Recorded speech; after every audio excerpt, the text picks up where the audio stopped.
Hello, everybody. Hello, and welcome to How to Get Hired. I am Bill, the company's expert. Welcome, welcome. And this is a Q&A where I am here to try to help you by answering any questions you might have related to employment, related to job interviews, resume writing, how to discover jobs, how to do job interviews, anything of that nature, of that ilk.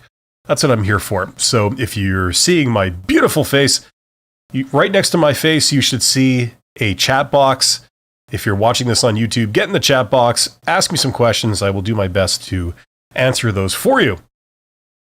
And to start things off, first of all, just a reminder, if you haven't seen the latest video on my channel, I've done several podcast videos that I've put out. But the last real video I did was this one right here. Check it out.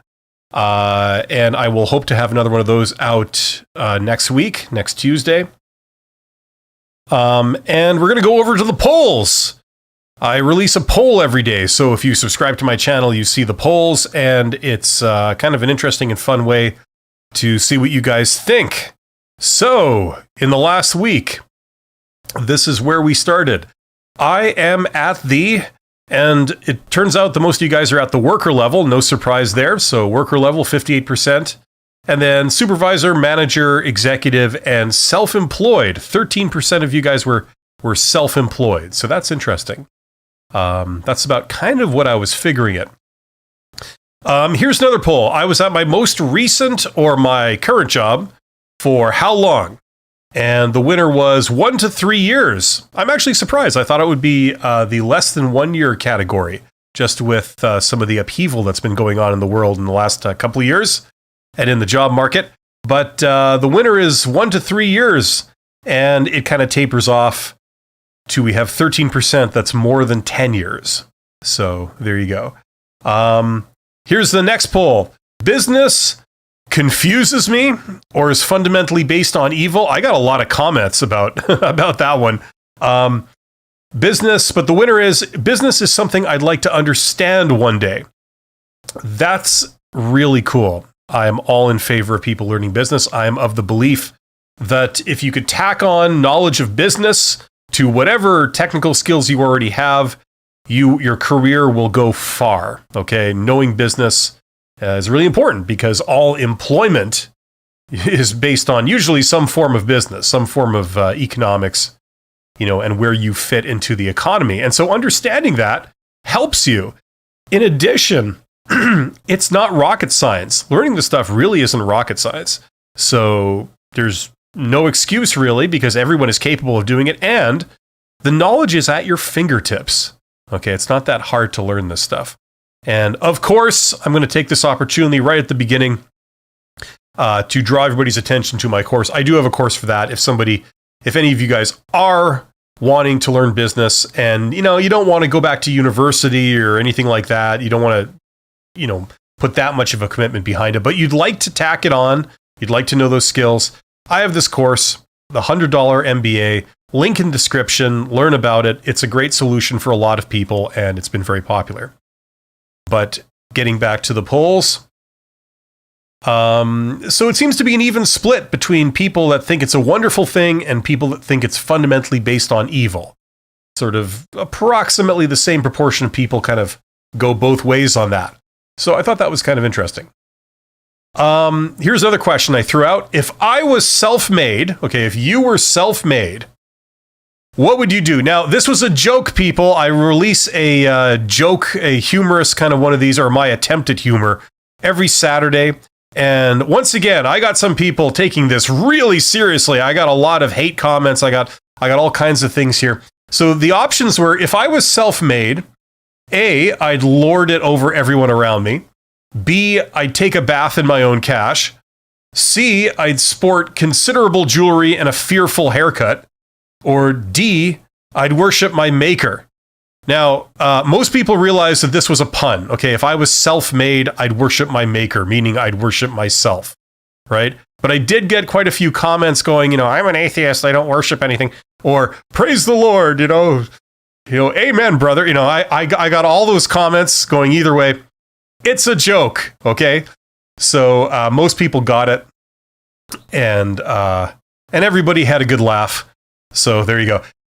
Next poll. If asked, do you have a great example of a time you had a conflict with your boss? Obviously, the reason I'm asking this is because this is a very popular behavioral question that you could get asked in a job interview. Okay? It's a very popular scenario-based question. And it's usually good to have thought about this before you get to a job interview, because there is a good chance that you could be asked this or something closely related to this. So having a well-prepared story that you've thought about in advance is very advantageous. Okay? Picking out a situation where, it demonstrates your strengths, picking out a situation where it doesn't give any red flags about you. Okay? That's really good. Now, a lot of people said no. So just be aware that this is a very common question. So you might want to think about that one. Here, if I had the opportunity, I would replace my income by running my own business, but never having to leave my home. Okay, so I threw this out there. If you could have that, would you go for it? Now, most people said yes, and that's really good. I think that's a good thing. I mean, for all the introverts out there, that's probably a slice of heaven for you. Okay, you get to make as much money as you would in any day job, but you never have to leave your house if you don't want to. You don't have to commute. You don't have to travel, that kind of thing. A lot of people would find that a very good arrangement. So I just wanted to throw that out. Now, I did get a lot of comments from people that were probably extroverts preaching about how it's bad to never have to see people, or I had a lot of people saying it's impossible. I assure you, this is not impossible, okay? There's so many, I mean, I do YouTube kind of on the side. Look at most other YouTubers that do it full time. I mean, I don't think they need to leave their house if they don't want to. If you can shoot videos from your house, I think you're good. So, this is definitely possible. And it's just a question. There's no need for people to get mad. Some people got mad, sent me some hostile, insulting kind of things. Like, it's okay. It's okay. In a job interview, when they ask for your current salary and they're insistent, so they say, what's your current salary? You should just tell them, true or false. And most people got it right. It's false. Now, I think that most people can say no. They can refuse. They won't buckle to the pressure. But what's a little more of a skill is saying no in such a way that it obeys protocol. You don't create awkwardness.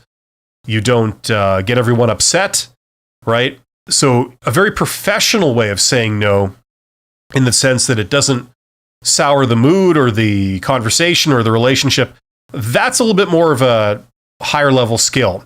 So if you're the type of person that can say no and not buckle to these hostile pointed questions, the next question is, do you know how to say no and refuse to give this information in a professional way? And if the answer is no, tacking on that skill will further help your career. Okay, and I think this is the one for today. So these are the results so far. The question is, when a recruiter says, I'll get back to you, this means A, I'll get back to you in a day or two at the most. B, I'll get back to you by the end of the week. C, I'll get back to you in about 6 months. Or D, I will absolutely never get back to you, and we both know it. So cast your vote on that one. So far, D is in the lead, but there's still hope for the others. Okay? And that was the polls for this week so far. So, greetings. I see we have 23 people here. Welcome to Jarar Ejaz, if I'm saying that right. I'm not saying it right. Let's be honest here. I don't say anybody's name right. You'll just have to get used to it. But welcome. Crystal is here. Morning all. And WCK Champion, as always, is here. Am I late? I don't think I'm late. I think I started a minute early. I tried to start a minute early. Vilmos says, hi there. And my response to that is, why, hello there. Right? It's an extremely witty comeback. Crystal says, I had a second interview last week, and they asked for is that the third interview? If it's a second interview, or is it the fourth? I had a second interview last week and they asked for my references. 2 of my references were contacted. Okay. Yeah, the way most employers do this, I mean, in around the world, the culture sometimes varies a little bit, but the way most employers do it is they contact references only when they're about to give you an offer right at the end. Okay. So hopefully that's what that means.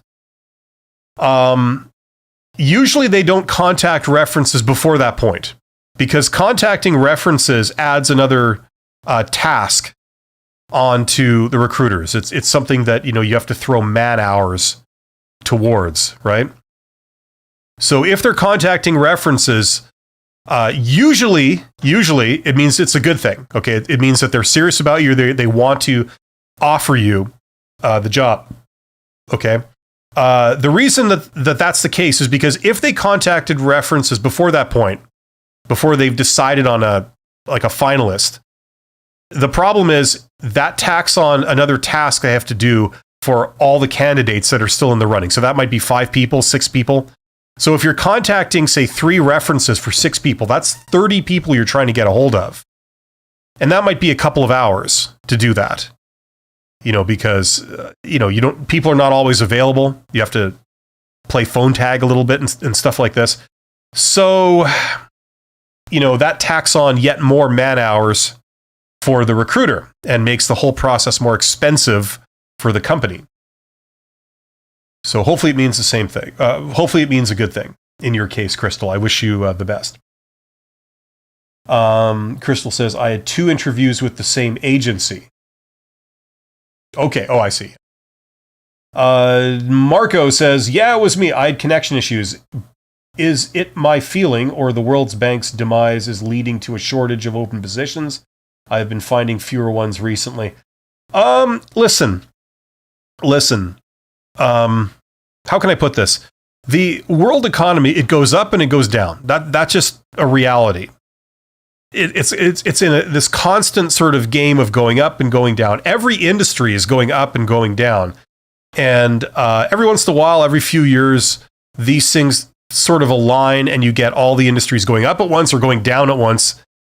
And it leads to these recessions. I mean, I've been around the farm enough times to see that. And usually when it goes down, everybody freaks out like it's the end of the world. And I'm not saying it's not challenging and it's not hard for some people. I'm not saying that at all. But a lot of times people love to just preach doom at that time. Things go down a bit and then everyone says it's the end of everything. And it never is. Things go down and they come back up again. You can kind of expect this. When I was in my 20s and stuff happened, it was like the first time you were experiencing it and you really thought it was like a permanent change and it was the end of everything. But it's not. It's not. You will see that this happens every 5 years, every 10 years. Okay. And not to sound too complacent about it, but my point is that there's no reason to fear the worst all the time. Okay. That's how these things go. Okay. There may be some stress and some hardship for a little bit. It's temporary, but then things come back. Maybe they don't come back exactly the way they were before, but I wanted to avoid using these silly cliches, but a door closes, a window opens, right? Like stuff like that, right? Like it's not the end of the world. Now, that being said, just for the record, the stuff that was started with that Silicon Valley Bank and stuff like that, just my take on it is, a lot of businesses, 2 things there. A lot of businesses run themselves so tight, like so close to the margin. They're leveraged up really high. They basically run their entire business on debt. You've got 2 opposing forces. Obviously, if you run everything on debt, it's very, very risky. If the slightest thing goes wrong or money doesn't come in when you expect it to, or the interest rates go up unexpectedly, like what happened recently, then you're screwed. Everything just collapses, right? On the other hand, companies they like debt because Imagine if you wanted to buy a house, okay? And you could put a down payment of like a tiny amount. You could put a down payment of $100 down and then borrow the rest of the money, hundreds of thousands of dollars, to buy a house, right? That means you put up $100, but yet you control a house. Technically, you don't own it outright. I mean, you kind of do, but it's not really yours because it's financed all through debt. But with only $100, you can have a house. So that's why companies in general love debt. Like, this is one of the principles of finance. Okay? For only $100, you can have a house. I mean, that sounds really good, right? As opposed to saving up your entire life to get hundreds of thousands of dollars to buy a house, right? Which one sounds better to you?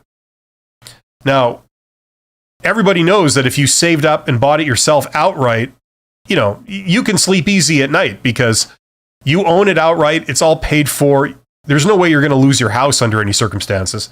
So, you know, you're safe and secure. But it's very tempting to be able to have your own house when you only have $100 down, right?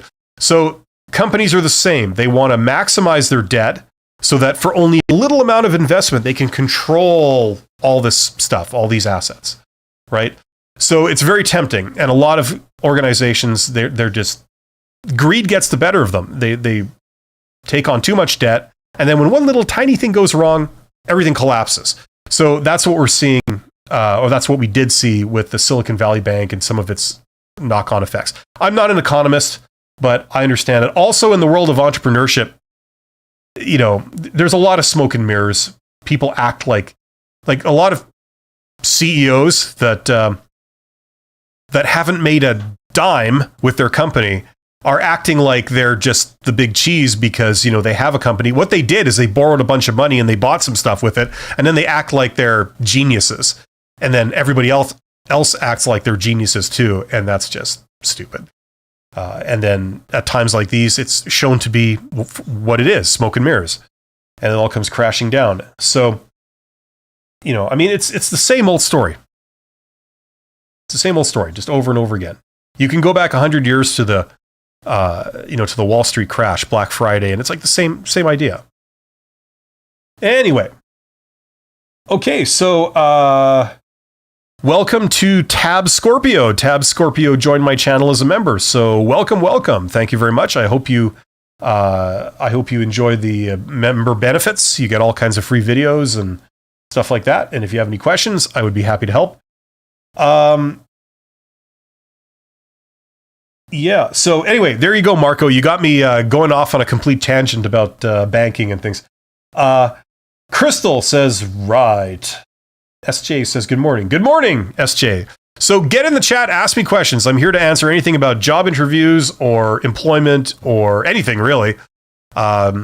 Discovery of jobs, how to get jobs, this kind of thing. I had someone that wrote in the comments a couple of things. Number one is they said, with regard to job interviews, they said, you're interviewing them. And then they gave a list of demands.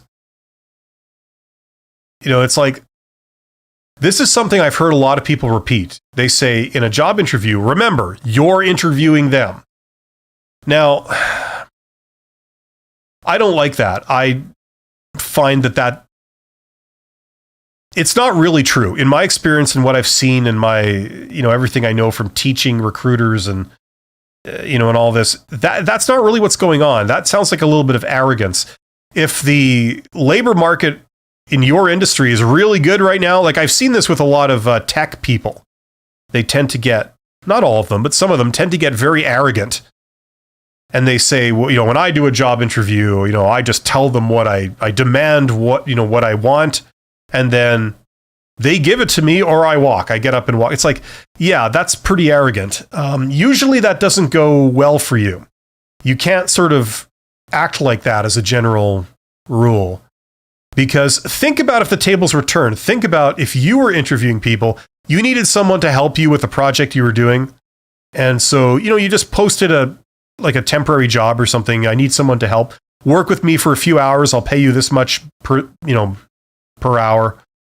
And you encountered somebody that acted like that to you. They said, okay, well, listen, I need this and I need that and I need that. And if you can't do it, why are we wasting my time? I've heard that too in the comments. People say, why am I wasting my time in the job interview? Yeah, that's really arrogant, because you've taken the time to create a resume, to respond to a job ad, to apply for the job, send it off, to interact with the recruiter, to set up the job interview, to go to the job interview, to like dress up and get there, then to prepare for the job interview. And once you're there, you're saying, well, it's not worth my time to talk to you because I'm wasting my time. It's like, yeah, who are you fooling? Listen, you did all that work. You did all the work for them to presumably offer you a job.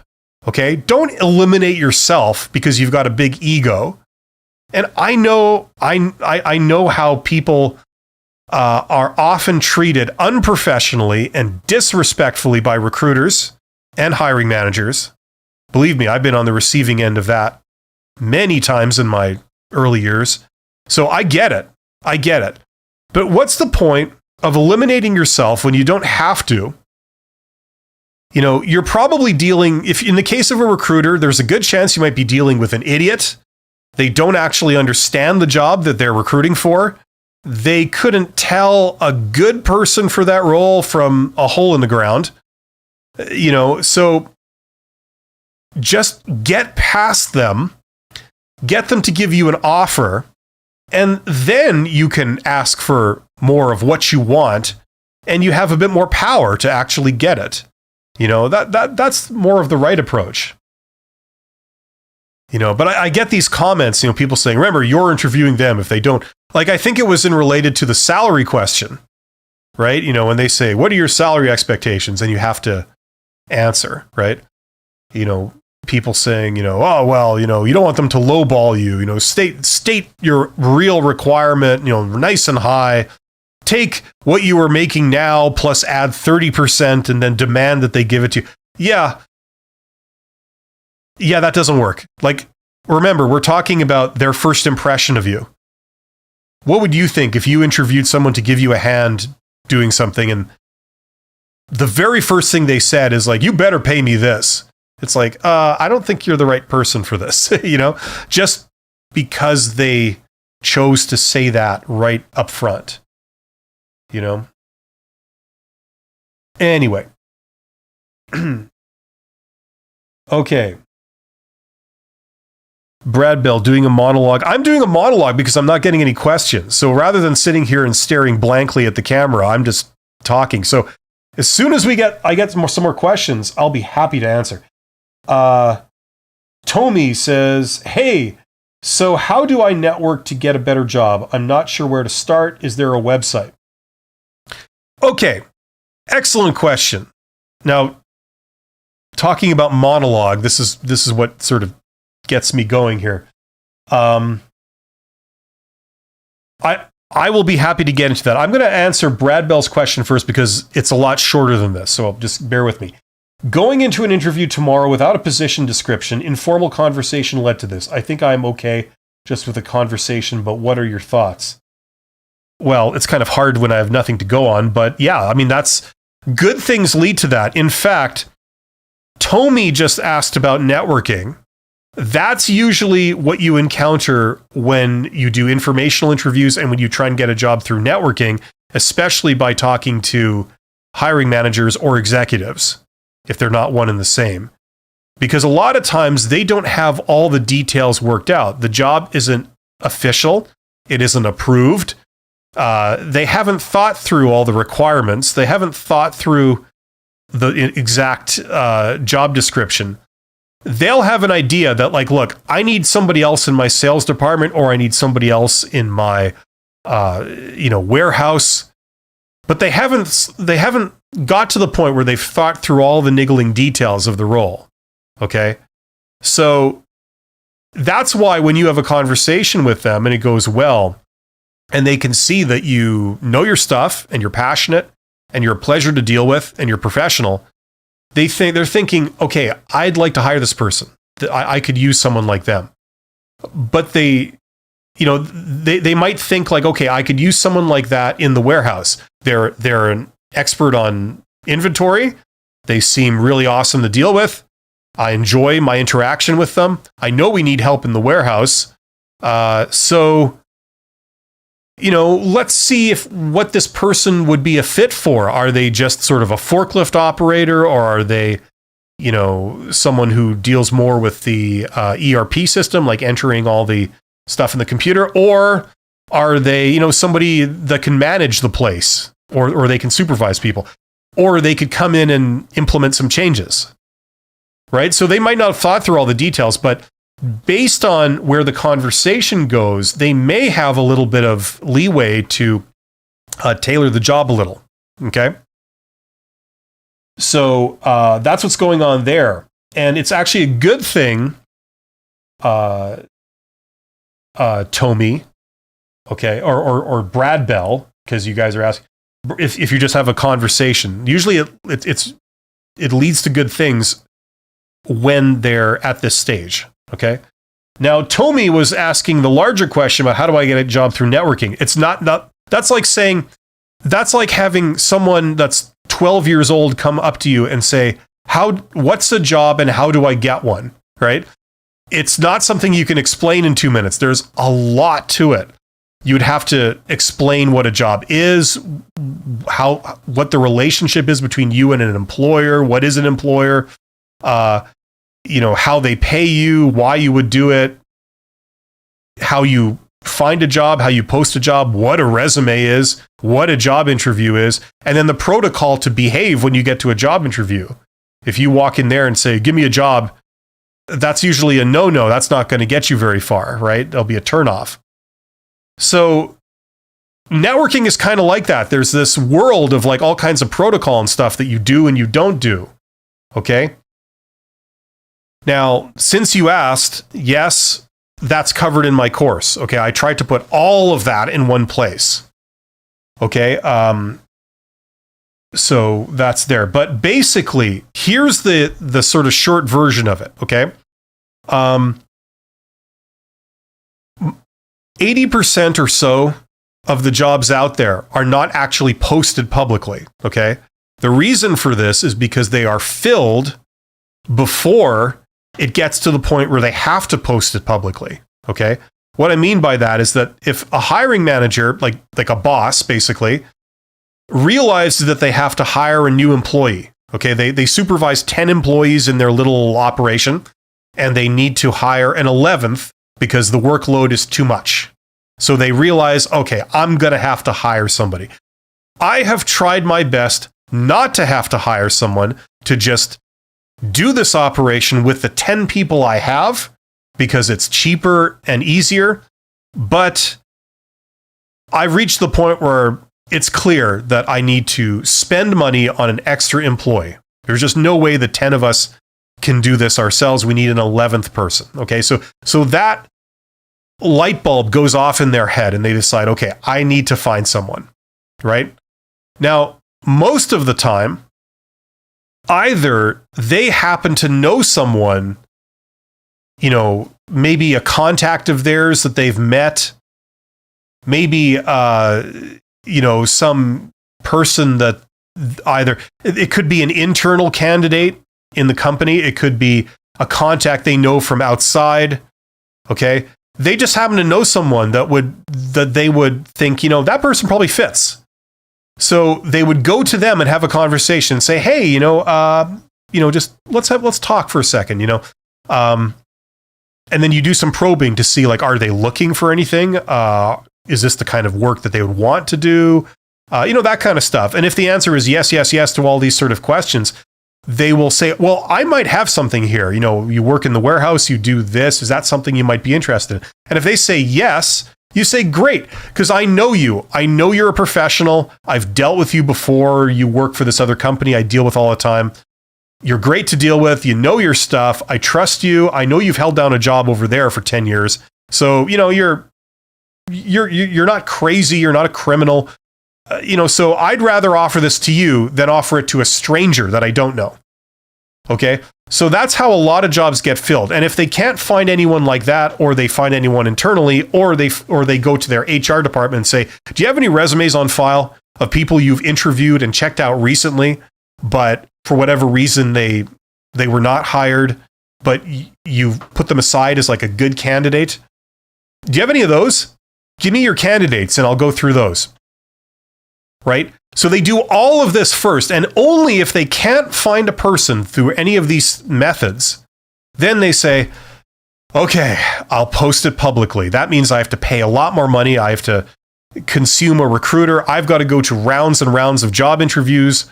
We've got to do background checks. So it's expensive and it's time consuming and it's a pain, but we have no other choice. Okay? So most jobs get filled before that point. 80% of the jobs don't actually get posted publicly. So what you see when you look at job postings, that's only 20% of the jobs that are actually out there. Okay?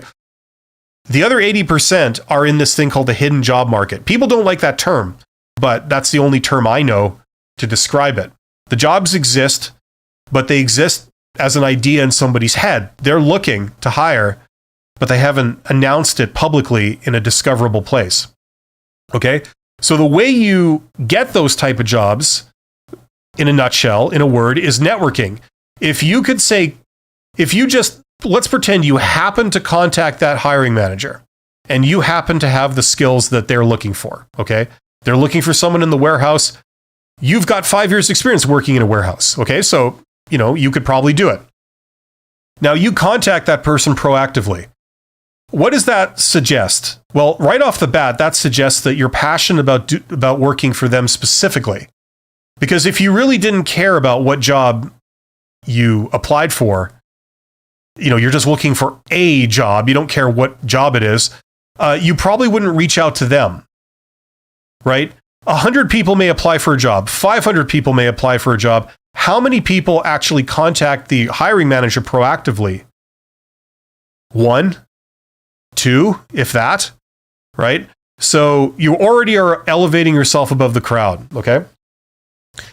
Then you're contacting a hiring manager that hasn't just posted a job. Okay, you're just contacting a hiring manager because they're in charge of a warehouse. They haven't posted a job, right? But let's pretend that they were actually thinking of hiring some 11th person right then. And you fell essentially right into their lap. You said, like, I'm here, I can do this, I've got some great skills, I know about your company, I think it's really exciting. I'd love to work for a company like you. And I think you're awesome, and I think what you guys are doing here is awesome. Right? So if you sort of could plant that idea in their head right at that point, they would make the connection and say, like, wow, this person seems great. Let's see if they're free and they want to do this and they're capable of doing this. Because if the answer is yes across the board, I could just get them. Right? It would save me from posting the job publicly. A lot bigger companies have HR departments that are internal, okay, but you're consuming their time and resources.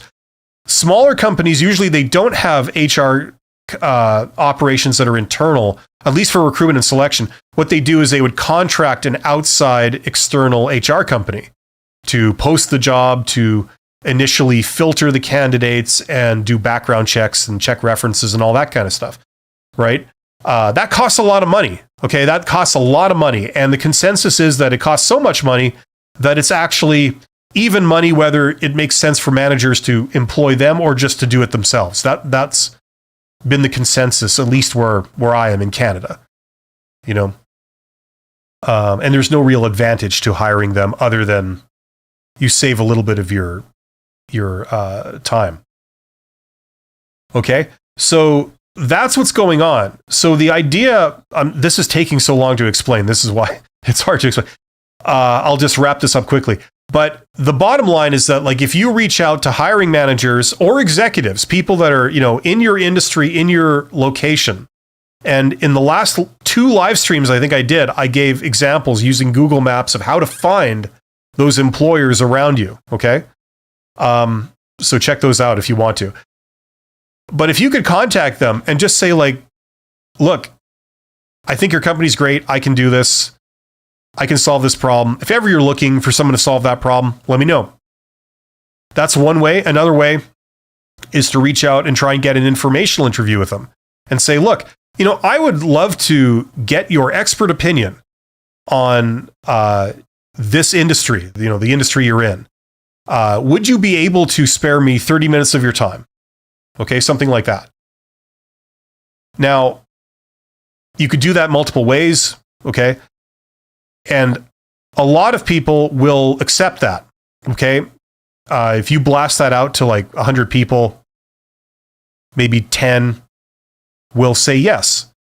And then you've got 10 interviews with executives in your industry, in your hometown, talking about like warehousing or whatever, right? So, sometimes they're just not looking to hire right now, but it's just a learning opportunity for you, okay? And you make a really good contact, right? At the end of the conversation, you say, hey, if ever I have any questions about this, would it be okay if I called you? Would that be okay? And 99% of the time they'll say yes. And then you've got like a contact in that industry, a high level contact with the ability to hire and do things, right? Okay, so it doesn't directly lead to a job now, but it's a good contact. Other people, just serendipity, just, random chance, they happen to be looking right when you come along, but they haven't posted a job yet, okay? You can, there's many ways to do this. One way is to just have a conversation with them and then go away and then contact them a week later and say, I was thinking about what you said. And if ever you're looking for someone to help you with that, let me know because I find it very exciting and I might be able to help you with that. And then that can lead to a job. There's all kinds of ways of doing it, right? But that's the basic idea. And the other principle at play here is that you don't go to people at the bottom, at the worker level, because they don't know anything. They can't help you. And you don't go to people at the middle, like middle managers, because they're too busy to help you. And besides, usually their job doesn't involve them facing the public. Okay? And this might be unintuitive, but the reality is you go to the people at the top, okay? The executives or the owners, depending on the size of the company. Because number one, surprisingly, you can take this from me because I know, they A, have the time, and B, it's part of their job to face the public, to take unsolicited queries from the public. This person contacting you, wanting to ask you questions, they could be a journalist, they could be a regulator, they could be a potential business partner, they could be a supplier, they could be, a potential institutional customer. There's you don't know. So part of your job is to respond to those, right? It's also very flattering when somebody says, hey, I would love to get your opinion on this thing that you know about. I would love to just listen to what you have to say about that. It's very flattering for people to get that. How often does that happen to you where someone says, you know what? I think you're awesome. I would love to just listen to what you think about this. Most people say, sure, yeah, sure, no problem, right? I could spare half an hour, right? The best place to do it is to ask them to meet you somewhere neutral. Like, you go to a Starbucks or something like that.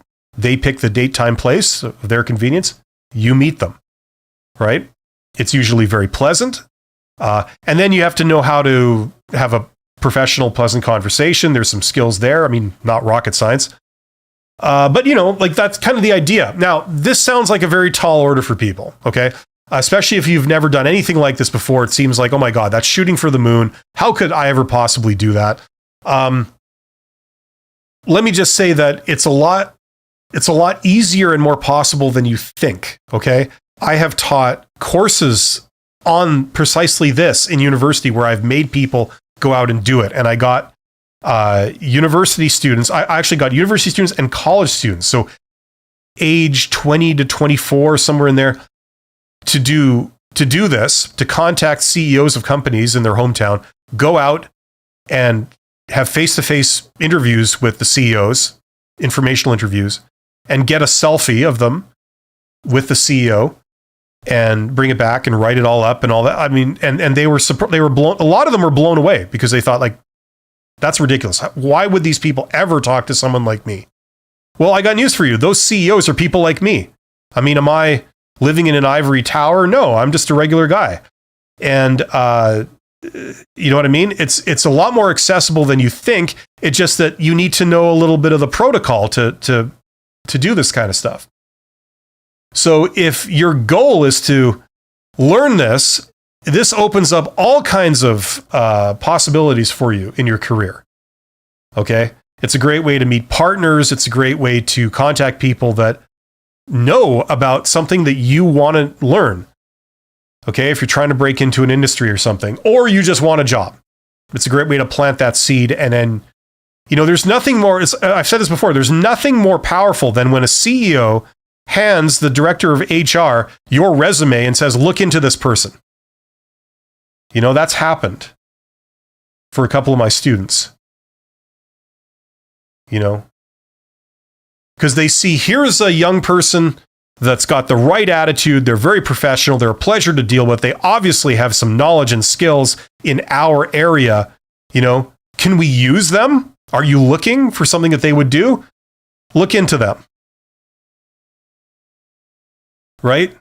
So anyway, it's this whole universe of different things. I can't really get any more into it now, but if you're interested in that kind of thing, I do cover it in my course. I have some free videos on pieces of it on my YouTube channel. So if you're interested in that, check those out. Anyway, I have to get back to questions. People are asking questions. But hopefully that helps. Okay, where did I leave off? Let's see here. It's my buddy, NROS Mix 400. I just had one of those, Brad Bell, a week ago, and I'm listening to what Bill has to say about that too. Okay, awesome. Crystal, what's the best life advice you've ever been given? I don't know. I don't know what the best life advice is I've ever been given. I don't know. Maybe something to do with a sense of ethics, probably. That would probably be the most important stuff. Brad Bell, thank you, sir. Thumbs up. Thank you very much. Mihai, is that how you say that? Good morning, Mihai. Should I ignore arrogance, like attitude during the job interview, especially from the people I know I will work with daily? Listen, you never really know, okay? Arrogant, when you see them being really arrogant, that's definitely a red flag. However, it is possible that it can be an act or it can be just a bad first impression. That is possible. So I'm in favor of giving people the benefit of the doubt. Like if they're really disrespectful and you really get upset by what they've said to you or something, in that case, I can't really tell you what you should do. I mean, you need to behave accordingly. But as much as is possible, if there's any chance that it was just, maybe they're having a bad day, or maybe you just took something the wrong way or so. If there's any benefit of the doubt there, I would run with that. Okay, because it is a thing that sometimes good jobs lie behind bad gatekeepers. Like, especially if it's a recruiter or something, you get turned off by the recruiter, but then you never see the recruiter again once you get the job. You deal with other people. Now, you said that it's the people you will work with daily. Sometimes it can be an act. Sometimes, I've met a lot of people in my life that, when you first meet them, you do not get a good impression. They're very off-putting in some way. But once you get to know them, you realize either that's an act or that's just their lack of social skills or something. They're actually a really nice person. They actually are pretty good under that exterior. Sometimes you get what you get. Like if they seem like a jerk, it turns out they are a jerk. But until you really know for sure, I would try and give it the benefit of the doubt. That's just me. Travel Fun says, enjoy the channel. Questions and yeah. Sorry about the monologue. I just wasn't getting a ton of questions, so I just went into a monologue. Ask questions. I will respond to the chat. That's what I intend to do. We got a super chat from Just Call Me Steve. Okay, Steve. Steve says, Bill, this isn't much, but I just want to say thank you. I jumped ship twice last year and doubled my salary because of your videos. Having skill alone isn't enough. Interview skill and winning interviews are also as important. Yes, you're absolutely correct, Steve. Isn't it so stupid that, YouTube channels like mine or internet articles or whatever job workshops can come in and teach you how to pass an interview. Isn't that stupid? I mean, the world shouldn't work like that, right? The reason this is possible is because we all know it's been proven scientifically in academia that job interviews are largely ineffective at separating, like determining this is a good candidate from a bad candidate, right? This has been shown many years ago. Just like performance reviews, they are almost completely ineffective. So this is the reality.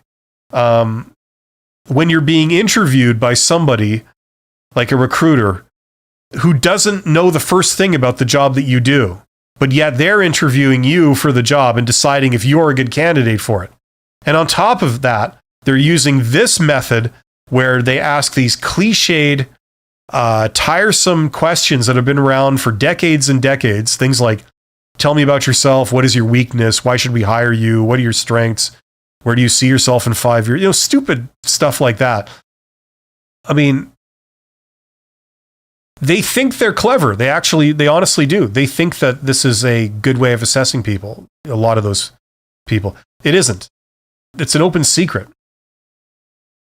So it's unfortunate, but it's true. Interviewing skills are separate from being qualified for the job.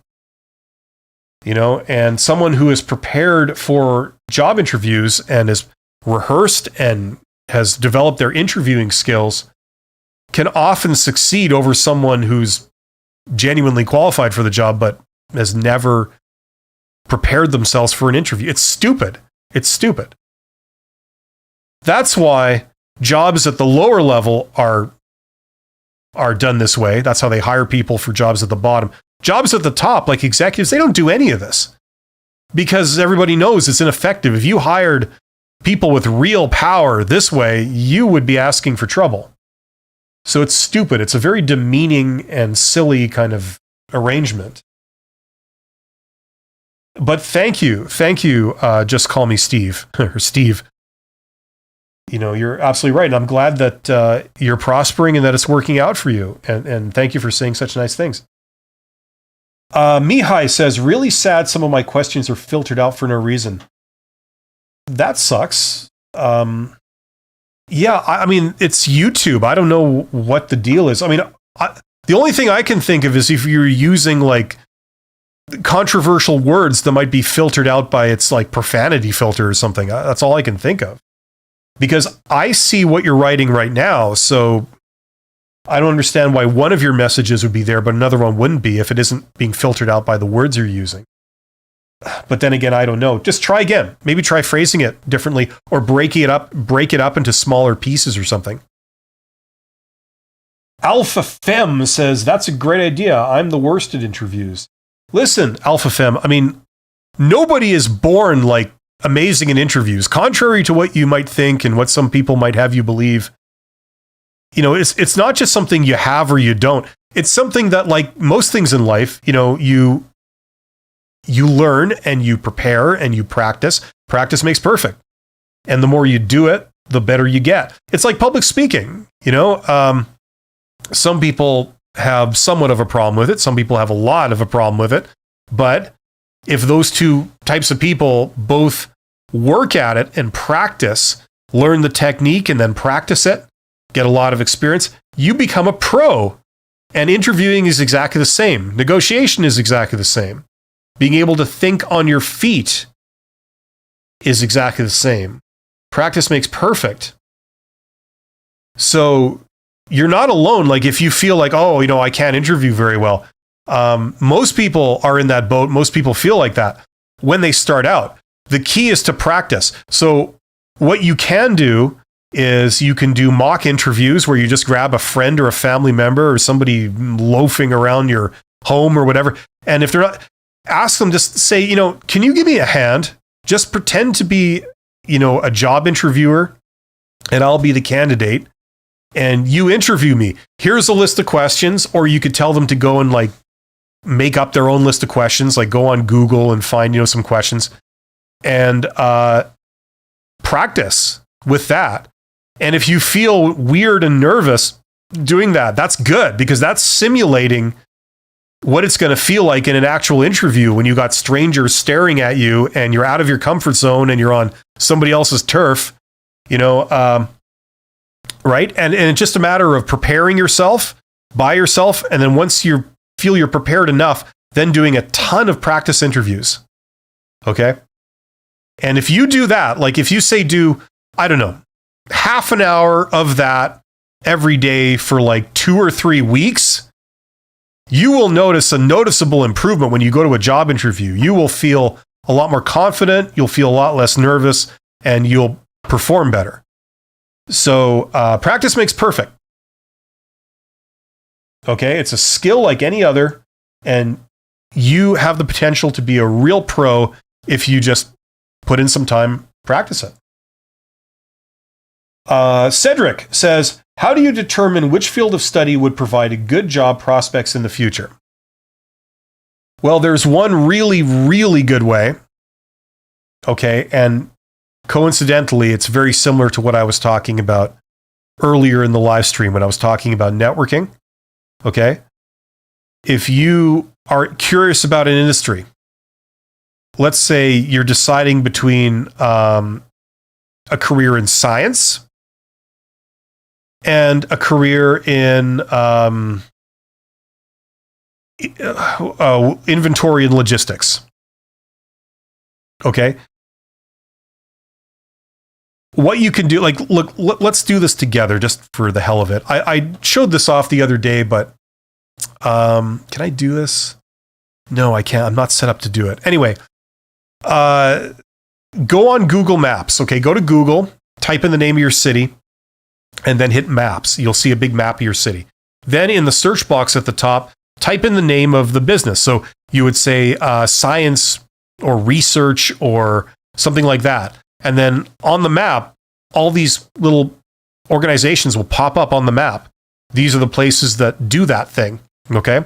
And for each of those, when you click on them, you see their contact information, their phone number, their website, their email address. Okay. And same if you were interested in inventory and logistics, say logistics company, and you type that into the search box, and on the map, all these logistics companies will come up, and you can see their information too. You can see how close they are to your home, and what their phone number is, what their email address is, what their website is. Okay, so you can contact them. And at the absolute basic way of doing this, instead of talking to like somebody high up, which would be better, you can just call their general number and say, hello, I'm a student, and I'm not in this business, but I'm thinking of pursuing a career in this business, in the business that you guys are in science research or logistics, whatever it is. Would I be able to talk to a manager, or would somebody be able to give me a tour of the company? I'm looking to learn about this industry. Would someone be able to help me with that? Something like that. And a lot of times people will say yes. Okay. And they'll say, well, they'll forward you to a manager or something. And you say, like, would I be able to get just a brief tour? I'm a student. I'm thinking of doing a career in this, but I don't know. I don't really know what that industry is all about. And you will have a great window into what it actually looks like to be in that business. Okay. Or at least one aspect of it. Okay. And I mean, if you get like 1 or 2 science companies showing you their lab, showing you, they're giving you the tour, answering a few questions for you, meeting you in person, and then 1 or 2 logistics companies, maybe 1 trucking company and 1 warehouse inventory type place. Usually smaller companies are good because they're less formal. That can really give you an insight as to like what the potential is for working in that business. Okay. You're not taking anyone's word for it. You're not taking anyone's advice. You're seeing with your own eyes. And then you can decide for yourself if that appeals to you or not. Sometimes you see things and you're like, holy crap, this is amazing. I'd love to work here. Other times you see it and you go, oh, I do not want to end up here. Right? So that's, if it were me, that would be the best way of doing that. Okay, because the thing is, like, if you're making a decision now to go to school for something that you might come out in 5 years and get a job, a lot can change in 5 years. People might be hiring, people might not be hiring. You can't go on like what's going on now necessarily, to determine what you should go into. If some particular business is hot right now, I mean, look at IT, look at tech, stuff. If you're a developer or you work in various technology right now, there's been a bit of a recession, and not a lot of people are hiring right now. After a few years of that area being really, really hot, and a lot of IT people getting really, really arrogant about demanding things in job interviews, all of a sudden, those people are out of work and nobody's hiring, or less people are hiring. So you can't always go by what's going on right now in terms of determining what's a good job. Things change. It also is going to vary on just what your interests are and what your talents are, obviously. Where were we here? So that was Cedric. So hopefully that makes sense, Cedric. Sebastian K says, "Hi, Bill. Greetings from China. Again, thanks for your information sharing. One question. How do you find companies and/or managing manager if no network exists I can use for that research?"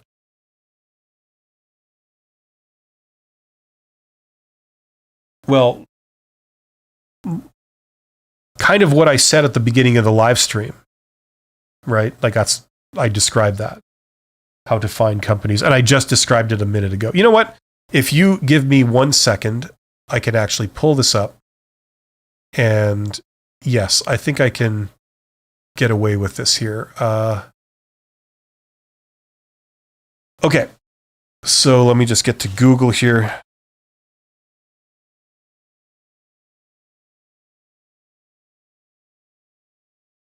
Okay, I am afraid that when I switch screens, it might blow away kind of some of the text here.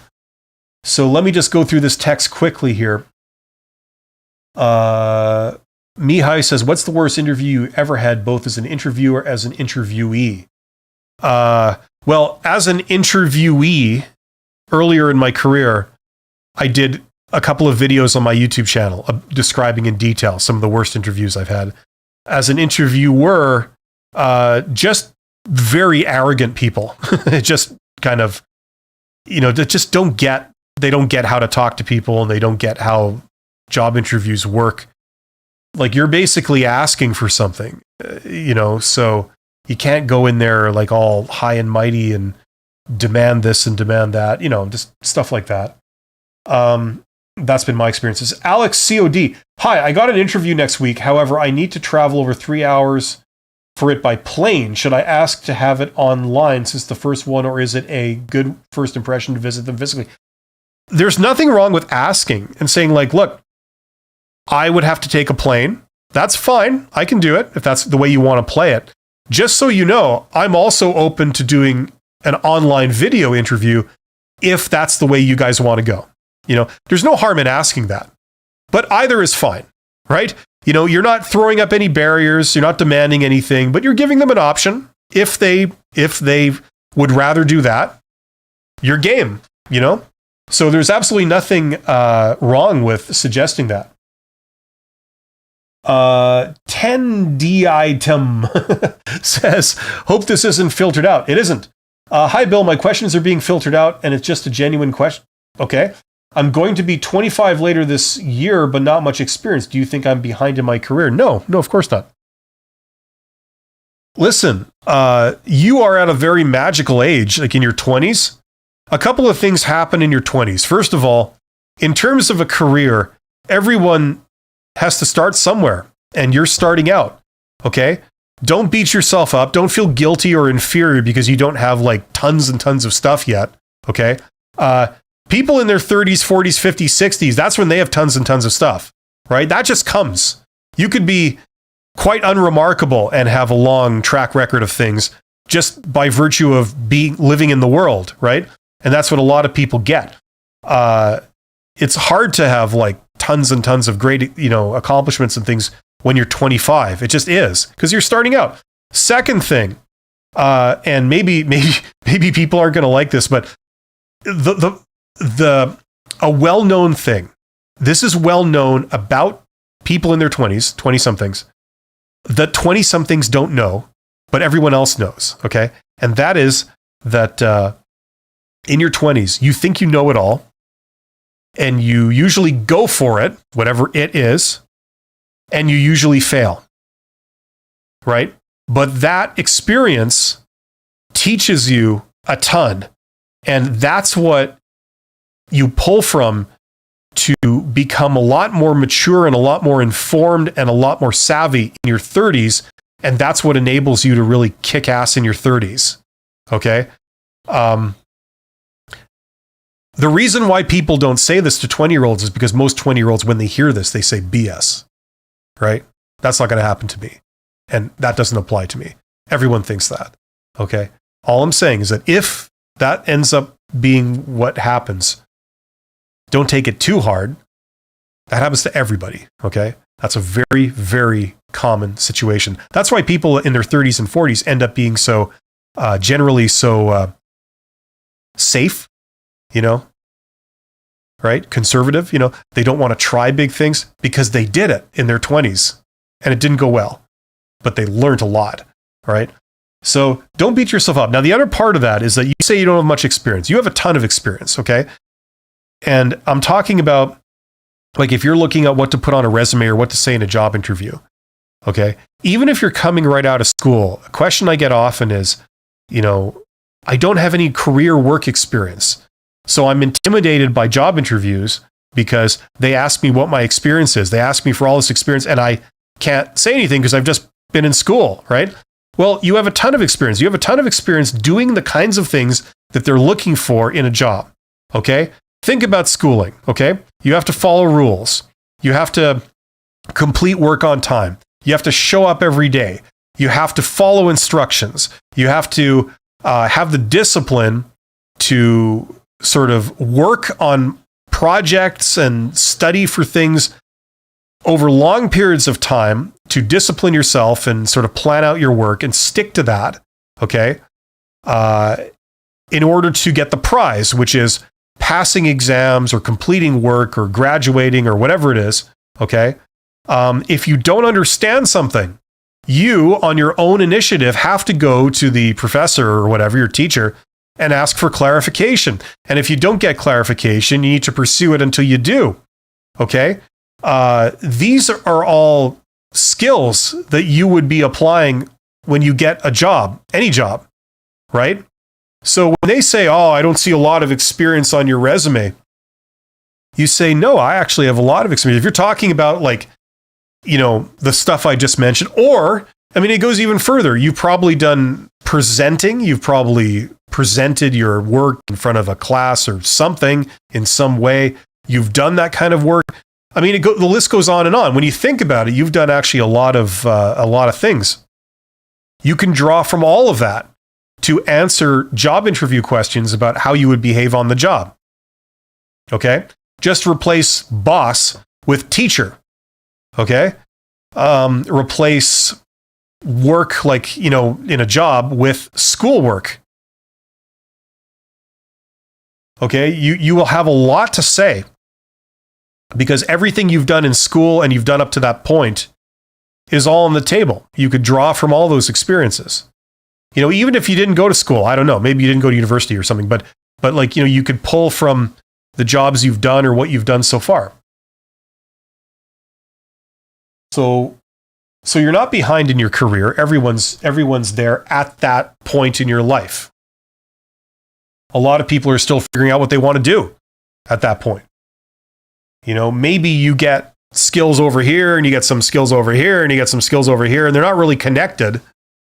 But maybe later on in your life, you'll find that you can pull from all of those to do something really well. And that makes you unique because not many people have that combination of skills, but you do. And all of them help you in this role, right? So things like that. Just Call Me Steve says, I can see your question just fine. Yeah, I can see it. Okay, so you're talking to Just Call Me Steve. I'm sorry, I can't say your name. It begins with a tend. My starting point is perhaps going to Spain to teach English for a year or two to get my feet off the ground. Okay, yeah, I mean, sure. I mean, I don't know much about Spain or teaching English. I haven't worked in Spain and I haven't taught English.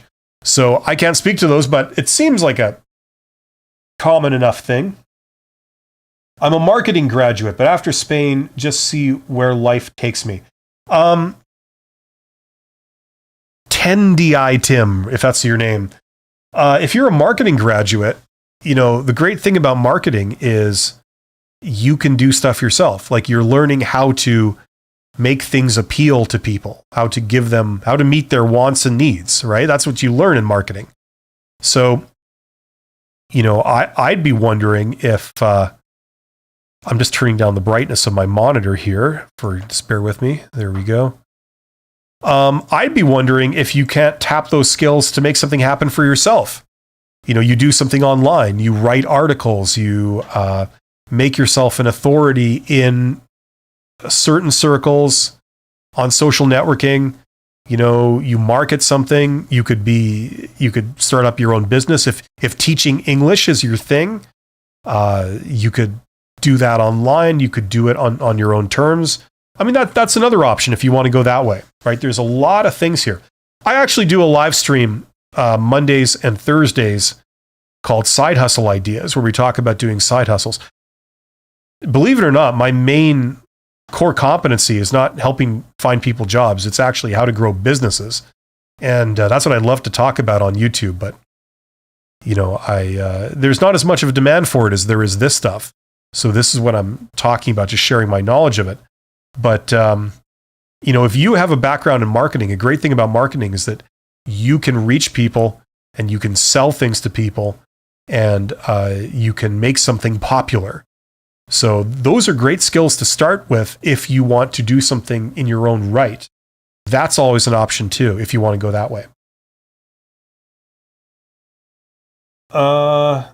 Mihai says, for everyone who's in their 20s, enjoy it as much as you can. You and your family are young, magical. Yes. You know, you get a lot of old people like me sort of giving advice and stuff, and they like to talk down to people in their 20s. And, you know, yeah, they do that because people in their 20s comparatively haven't learned a lot yet. But secretly, they would love to be in their 20s. You have what they are all envious of. You're young and you have a lot of energy and a lot of passion for things. That's something that they can only remember that they had, right? So remember that. You know, don't let anybody make you feel like you're this tall and you don't matter. You know, you have what they all wish they had. Tomi says, hey, was my question answered? What was your question? Tomi, I'm scrolling back here. Tomi says, hey, so how do I network to get a better job? Not sure where to start. Is there a website? Yeah, well, I answered. I took about 15 minutes to answer that question, if that's the one you're talking about. Rockstep44 says, after 20 years of building my business, colleagues made catastrophic mistakes. Past 5 years spent desperately trying. This keeps jumping. Where is that? Okay, I just lost that.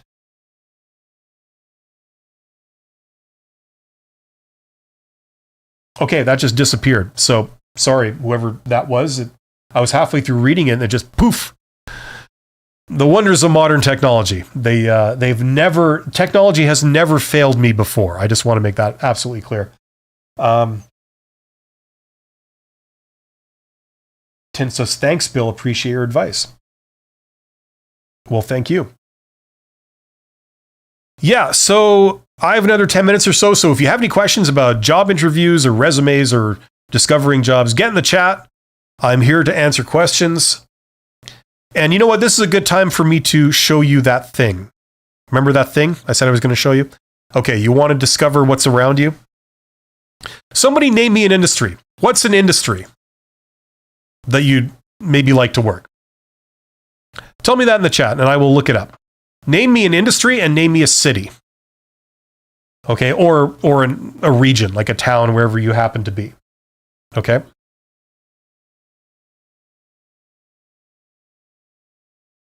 And if you haven't done this before, this is an incredible way of figuring out what employers are around you and what opportunities are around you. Okay, if you're the type of person that commutes to a job, right?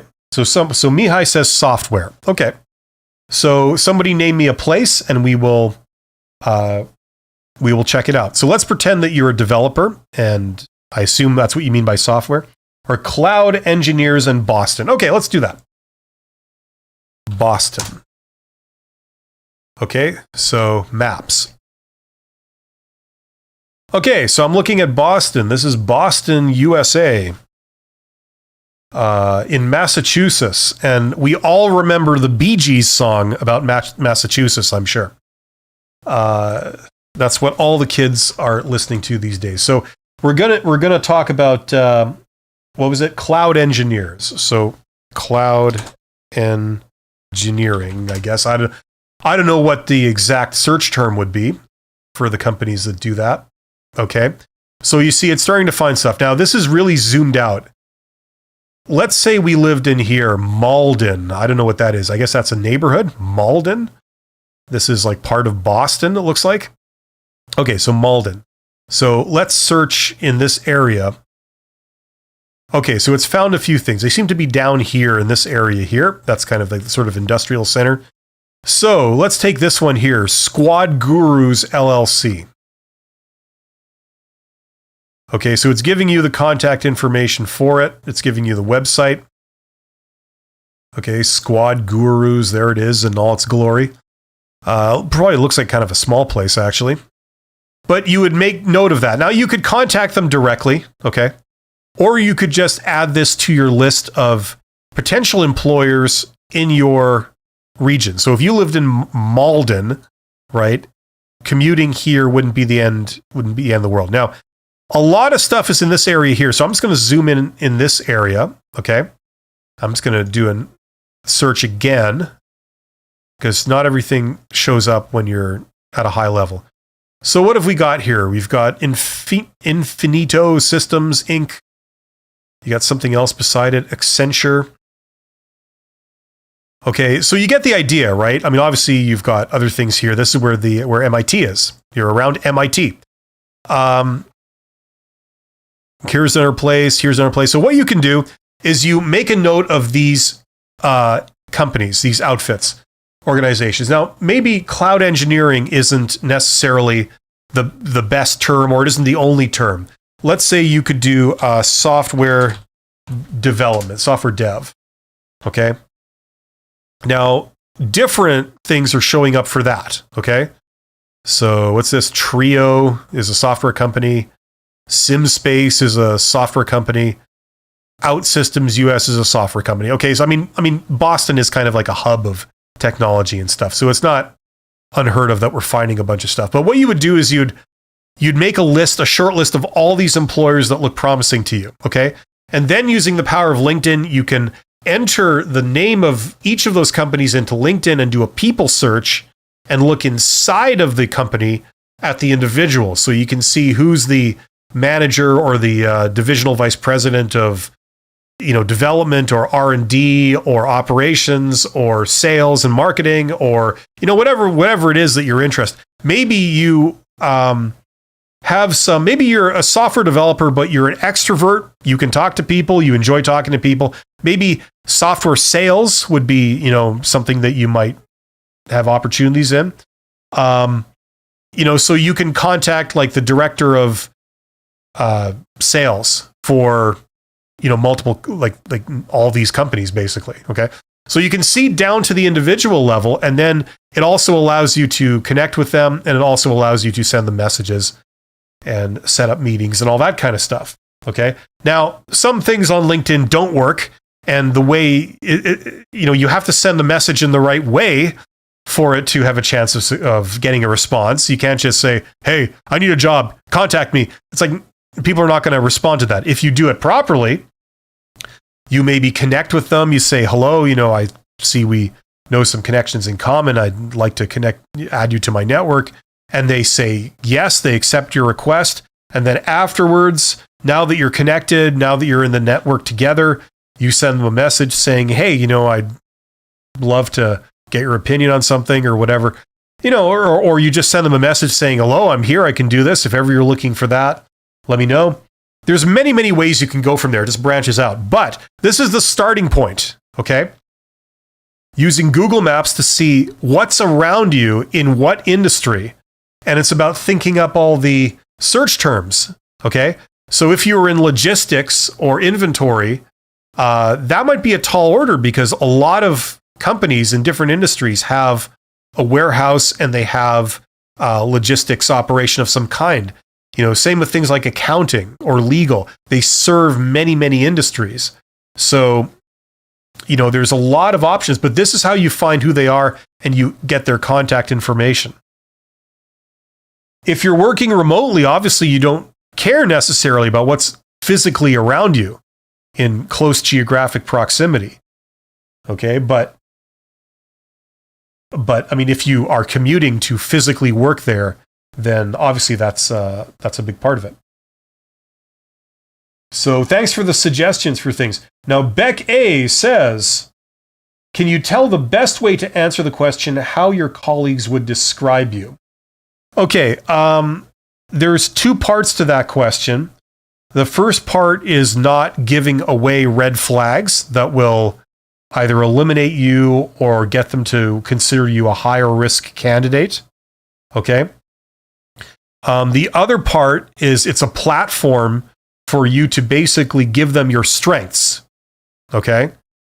So when in doubt, because the thing is, you don't know what they consider good, right? This is the problem when going to a job interview, right? If you're an introvert and you just care about technical things, some people will regard that as a strength. Other people will regard that as a crushing weakness, right? And vice versa. So you don't know what they want to hear, okay? So when in doubt, when asked a question like this, okay, because presumably you're going to say things that they like and they want to hear, right? That's the goal. Go back to the job description. What did they say in the job posting? Under requirements, did they say something like, we're looking for a team player, or we're looking for somebody who has got great sales ability, or someone who's got a lot of focus on technical problem solving? Did they say anything like that? And if they did, when they ask you this question, a great way to answer it would be like, well, if you asked any of my colleagues, I'd imagine they'd probably say that, Bill is a person who's got, great sales ability because they've seen that working with me.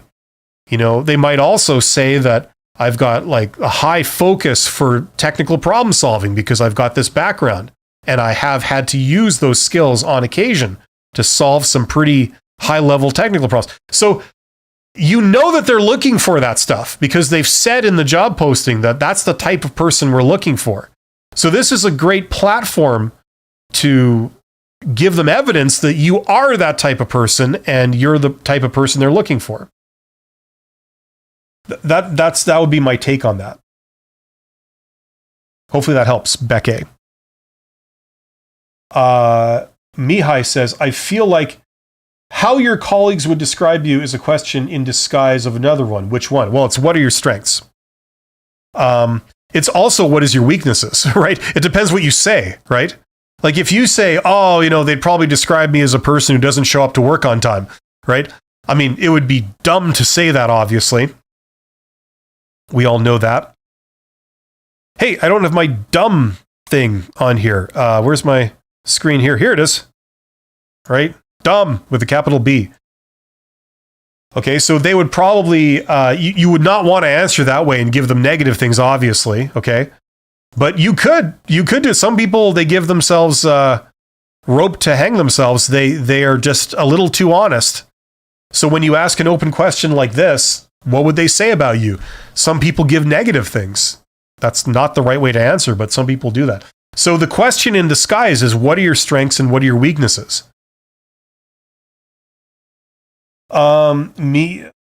VV says, during my first interview, I was asked about my biggest weakness or weaknesses, and I told about my poor soft skills due to anxiety and got rejected. Am I supposed to sugarcoat my answers? I hate doing that. I've done an excellent video on that. Short answer is that is the king of trick questions, because basically what they're asking you is they're saying, I'm going to translate what is your weaknesses. What they're really saying is, if we were going to not hire you for a specific reason, what would that reason be? Okay? Because if you ask a lot of people who are new at this, you say, what are your weaknesses? They tend to be honest, and they say, oh, well, let me tell you, I hate getting up in the morning, so I'm often late for work. Then I've got a real problem with authority. The last 3 bosses I've had, they all really talked down to me, and I'm not having that. I talked right back to them, and I do work when I consider it, realistic that it should be due, right? I only complete it when it's realistic to complete it. Bosses may tell me to do things, but I, at the end, decide what I do, right? So basically you're saying you have a problem with authority, right? And then I make lots of mistakes. Those are some of my weaknesses, right? So what the recruiter does is they say, oh, well, thank you very much for your candor. I appreciate you being honest with us. And then they promptly eliminate you because of what you just said. So we'll get back to you, which of course means we'll never get back to you ever again. Right? So this is the problem with this question. It's you really have to tiptoe around this question. They would love to get the honest answer to this, in the same way that you would love to ask them, what are the worst aspects of your company? And if I get hired here, what do you think I would have a problem with? Right? You'd love to get an answer to that, but they equally will fight tooth and nail before giving you that information. So the correct answer that tends to work is you give an unavoidable negative side effect of something that you do that's good. Okay? So for example, let's say you work really quickly. Okay? You do very fast work. No one will ever say of you that you work slowly. Okay? When your boss asks you to do something, it's done pretty quickly, right? So when they ask you this question, you could say, what are my weaknesses? Well, sometimes, you see, I work very quickly. When my boss asks for something, I give it to them very quickly. I drop everything and I do the work that they asked for, and I try and give it to them as soon as possible. And most of the time, my bosses really appreciate that, and I score very high marks for that. Unfortunately, though, occasionally, because I prioritize speed, okay, and urgency of their request, occasionally I might make the odd mistake. Okay, so that's your weakness. But what I found is that if I do take a little bit of extra time to proofread what I've done, to check what I've done, check my results at the end, I can eliminate most of those most of those mistakes before I hand it in, and it never really ever turns into a big issue. Okay, something like that. So I've given you a strength of mine, namely that I work quickly. And my weakness is that because I work so quickly, occasionally I can make the odd mistake, but then I've told you how that weakness that I do is not really a problem. So it's not any kind of grounds to eliminate me because I take care of it, right? So you did answer your question. You did say something negative about yourself, but you also essentially gave 2 strengths. And the end result is that this weakness that you've given them is not something they can really eliminate you for because it's not a problem, right? That's usually, I'm just making this up off the top of my head, but that's the formula for how to answer that question. You give an unavoidable, understandable side effect of something you do that's good. A negative side effect of some kind. Okay, that's a good way to answer that question. I have to get going in a couple of minutes. I'm just going to do these questions right here, and then I gotta get rolling. But hopefully that helps, Mihai. VV says, during my first interview, I was asked about my biggest weaknesses and I told about my poor soft. Oh, okay. I did that. Am I supposed to sugarcoat my? Yeah. Okay. So I guess you asked that question, VV. So that answer hopefully works for you. Mihai. Bill talks about that in his recorded videos. In my opinion, I think not only you should prepare yourself with a better answer, but more important, work on those soft skills issue you're aware of. Yeah, you know, the job interview, the entire job interview is basically a test of your soft skills. Okay?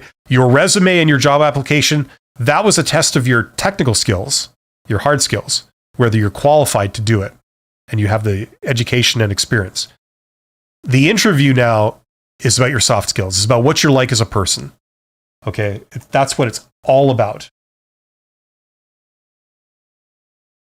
Mihai, imagine the day when the norm is for every behavioral question the HR asks the interviewee, the HR has to also respond out of courtesy.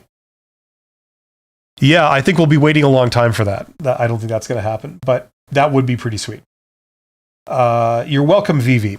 So there we go. So hopefully that helps. I'm here every Wednesday doing a general Q&A. So if you do have anything, come back next week, same time, same day, and I will be happy to try and help you as best I can. Thanks, everyone. I'll be back tomorrow with my Thursday stream, which is only about half an hour, but it's on side hustle ideas. So if you are interested in going the entrepreneurial route or just getting something going on the side to supplement your income and give you a bit more security, show up for that tomorrow. Ask me some questions. That's the stuff I really, really enjoy talking about because there's so much potential there. And if you want to break the cycle of corporate slavery where you're just working for somebody else your entire life and you're basically a subordinate to a boss, you can always break away from that. You can be your own boss and go your own path. That's what's really exciting. Anyway, thanks very much. I will see you guys tomorrow. Take care, and I wish you all the best.